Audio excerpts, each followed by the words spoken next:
All right, and our reporter Caroline B attended that particular function in the morning by the Independent Medical Unit, IMLU, and now joins us live from our city center studios with more on the findings of that particular survey. A very good afternoon to you, Caroline. Many thanks for joining us on News Desk. Kindly just let us in on some of the findings that were released today from that particular survey. Well, good afternoon to you, Akisa. The survey was done countrywide and it involved 2,400 respondents.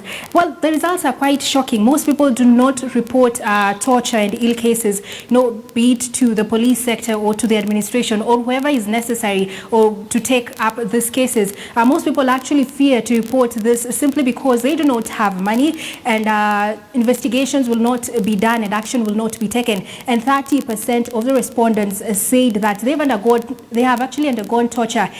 Compared to the report, another report that was launched in 2011, a similar one that looked at torture and ill treatment amongst the public, 23% of people said that they had undergone torture, which is an increase from 2011 to right now, where we have 30% of people who say that they have undergone through it. And it's quite unfortunate that most of this is done by the police, and most of the cases reported are from the coastal region and in Nairobi. While chiefs are also involved in the torture in Western and in Nyanza region, majority of the people say that the chiefs engage themselves in this torture and they get to face that. In Northeastern, we have the Kenya Defence Forces mainly being reported as the main people who cause torture to the public. And it's quite unfortunate since, as I've indicated, that most people are not able to report that, since people are actually poor and most of these cases are reported in the rural and semi-urban areas, which makes it poor for them to go ahead and for investigations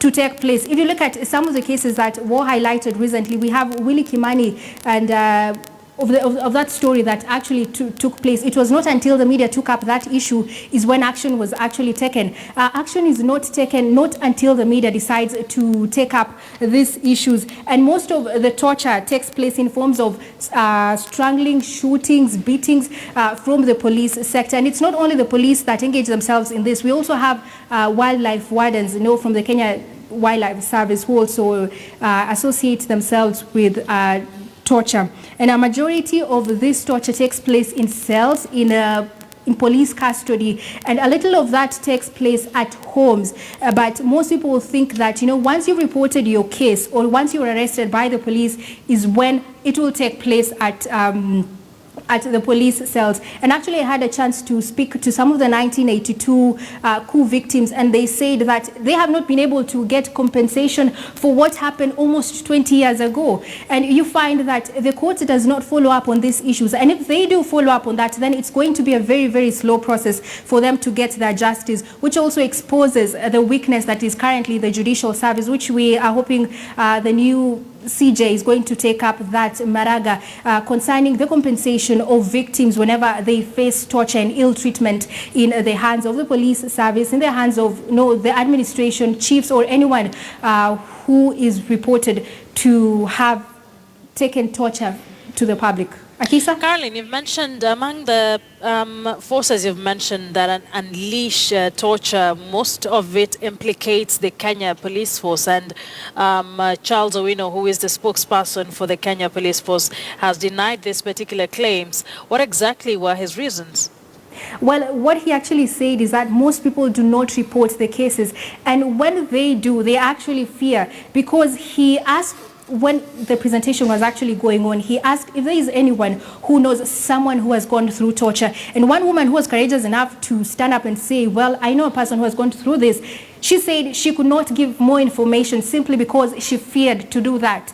And it is a reason that most people actually give. They fear that once they actually give that information, then the police are going to be against them. It's the same case that was actually given by a torture victim. She fears that once she's able to give that information, no one will take up, and people or the police will be on her neck. No action will actually be taken concerning that. And he actually defended the police about it, that people fear, presenting cases that they've undergone through. All right. Thank you very much, Caroline, for that. That's our reporter, Caroline B., who attended that particular release of the survey on torture, and she's joining us from our City Center studios. Let's now get into matters politics.